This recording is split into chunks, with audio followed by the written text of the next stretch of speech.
Christina J. Abate, Public Speaking, Touchtone 3, Persuasive Speech. Is social media more harmful than good?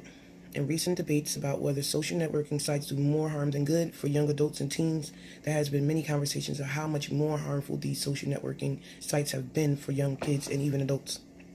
Social media allows people to use and create content, share ideas, interact with each other, but it also poses a threat to privacy, exposure to sexual predators, and cyberbullying attacks. Unrealistically, the truth of the matter is that social media is a toxic place, and it's unuseful if not used in the proper context.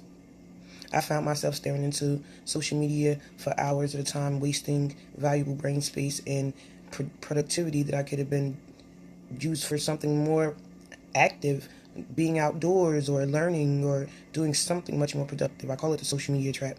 When you lose so much meaningful time looking through others' social media newsfeed.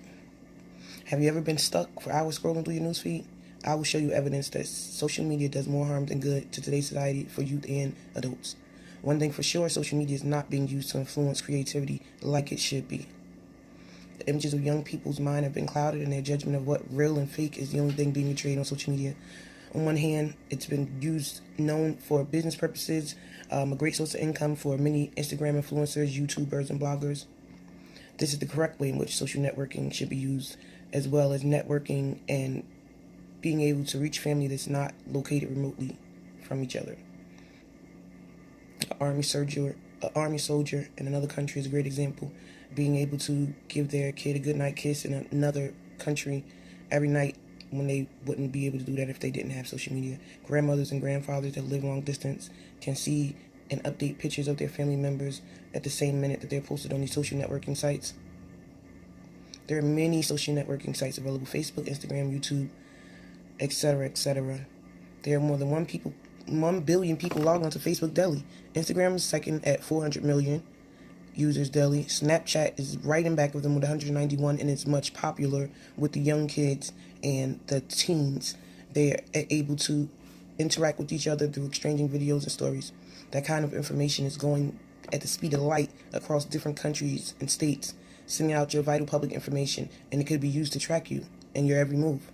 This is a need that has to be addressed, and we need to find a solution to it. I remember a horrible story of a young girl meeting a person online and going to meet them in a public place and never being seen again by their family.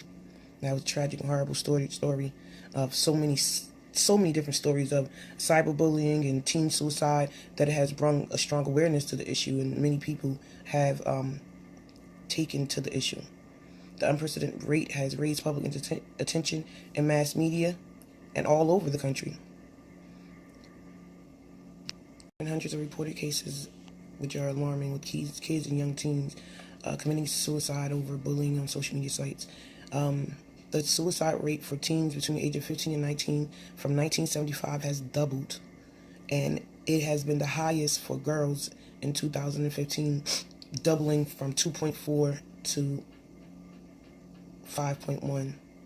This is a serious concern that needs to be addressed and combated, and we need to ensure that it doesn't happen. There are many different means of social media misuse, including obtaining false and unreliable information, being subjected to sexual predators, attacks by cyber bullies, and loss of private information. The opposition would argue that social networking sites give people their own space to be creative, and it should be a fun place. We must understand that social media is known for its invasion of privacy and prevention of outdoor play and exercise for young people. The harmfulness for social media networking that comes from cyberbullying and privacy invasion is not the solution for our kids today.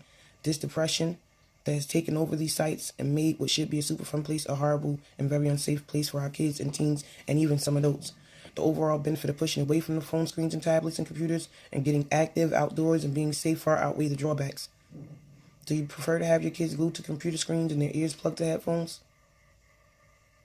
A resolution is to restrict social media time, place age restrictions, and closely monitor what is being displayed on your children's social media sites.